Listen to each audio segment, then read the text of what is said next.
First day, so one is there was obviously, I was part of a theatre training group. I was with Barry John when he moved from NSD to Bombay. I was part of his first group then. Now it was obviously exciting, and there was a lot that we did. And theatre gives you that strength that you can do a lot of other things that film actors can't do. But when I came to shoot for film, obviously Leader was my first film.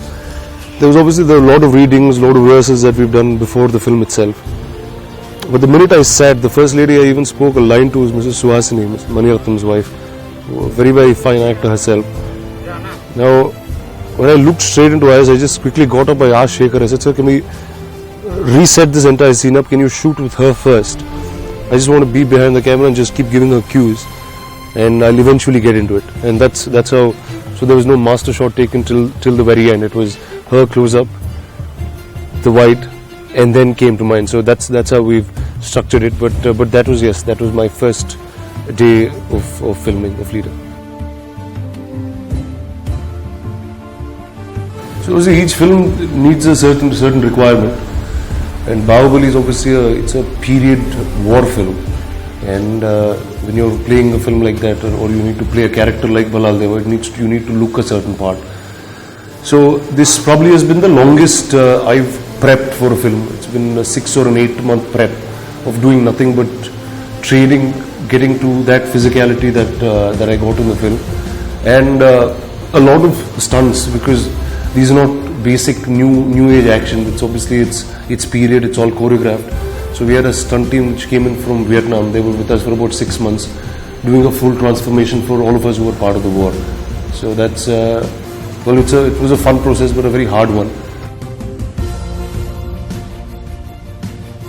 Fitness, first is I follow a very simple system where I just find time for fitness. I mean, whatever you're doing, I make sure I train 5 or 6 times a week.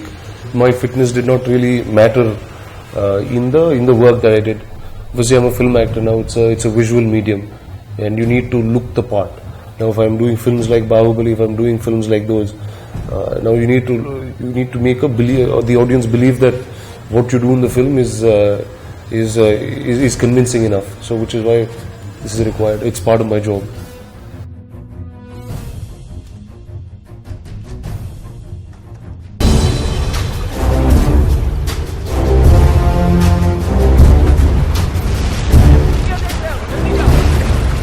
Sabu Cyril, the art director, designed a very, very cool chariot for me.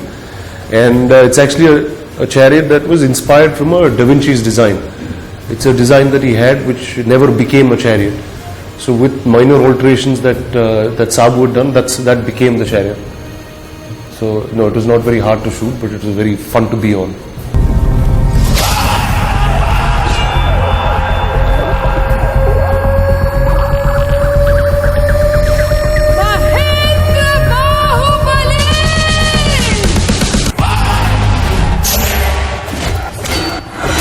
So Bahubali, the conclusion, the second part of this big mammoth period war film.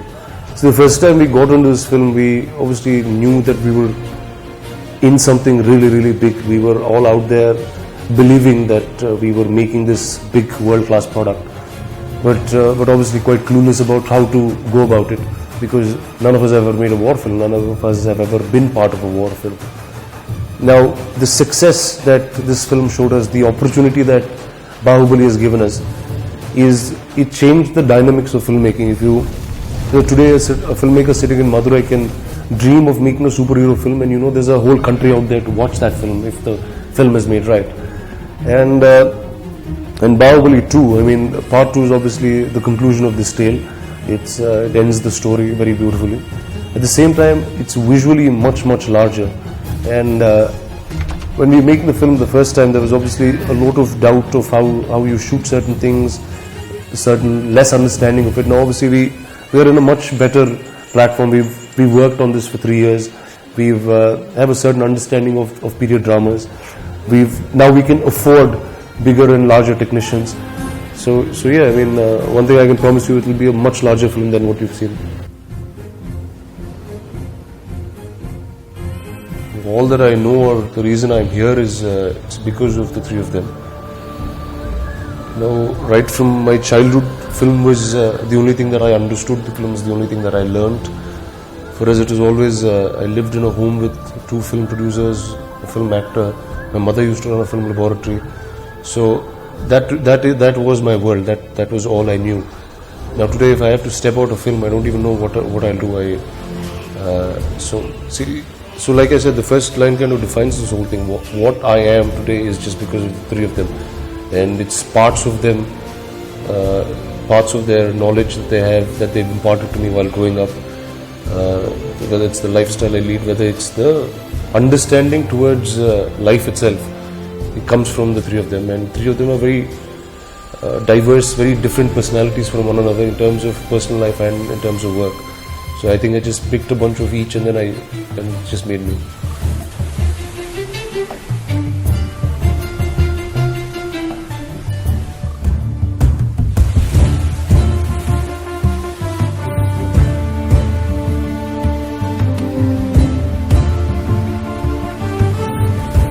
Well, see, Bellyful of Dreams, Ballala was obviously a very special film because it was actually an idea that was written by a writer called J.K. Bharavi, who is Mr. Raghavendra's writer, and then Prakash, who was a very dear friend of mine, picked that story up, rewrote it. Now, it is a tale of an 8-year-old ragpicker trying to go to school, and I just liked the idea of telling this story through puppetry. And see, it's a Telugu film, and puppetry used to be a very, very popular art form back then. Now it's a dying art. So in that analogy is where this story has been told, and very glad that it won a national award. And the bigger achievement in that film is the boy who was 8 years old, actually a barber's son that we picked off the streets of a YMCA shelter, and he ended up winning the best child actor in the national award sector. And in those categories were films like Black and many big films. So he was actually sitting right next to Mr. Bacchan in that ceremony. So that was my bigger high than the award that I got. So I did VFX for 5 years. I did 89 films. So that's a lot of VFX that I did.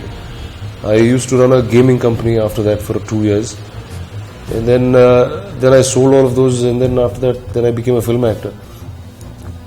And it's like in this big world of films, it's like a big ocean. I'd like to do many things, and so these are the few things that I did. And I'd eventually like to write, I'd like to direct, I'd like to produce films, I'd like to do many more things in films. So this is still part of the journey. It's not where it's ending. It's right in the center somewhere.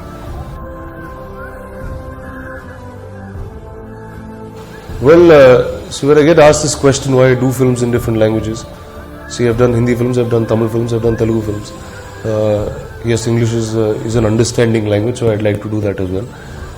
So you see, when I was growing up, when I was watching films, to me it never was a difference, or I connected the same way while I was watching films in all these 3 languages, and so which is why doing them wasn't like a hard challenge. Though the industries are different, people are different, it's a new ball game in each space, but it just gives me the opportunity to be part of different kinds of cinema, and each of these industries have these very diverse way of filmmaking.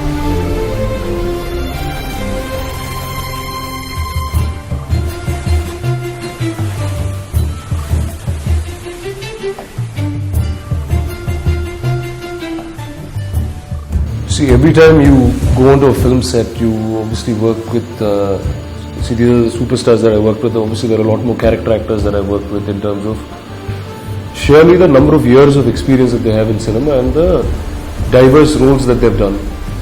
So each of those films, whether Department was with Mr. Bacchan, Baby was with Akshay Kumar, and Arambam was with Mr. Ajith.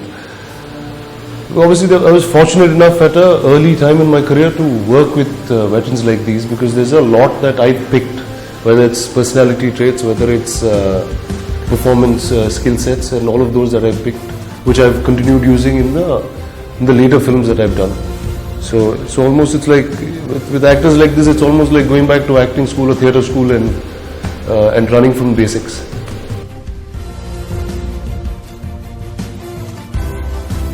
Obviously, if any filmmaker, any artist, everything that you see is actually what you draw inspiration from. You will draw inspiration from people you meet over socially, you will draw inspiration from people you keep observing, you will draw inspiration from films that you see, other actors that you interact with, you draw inspiration from books that you read, stories that people tell you, and the largest inspiration I draw is from my family and the knowledge that they've imparted. So inspiration actually comes from everywhere. So you just have to keep your eyes and ears open to as much as you can process.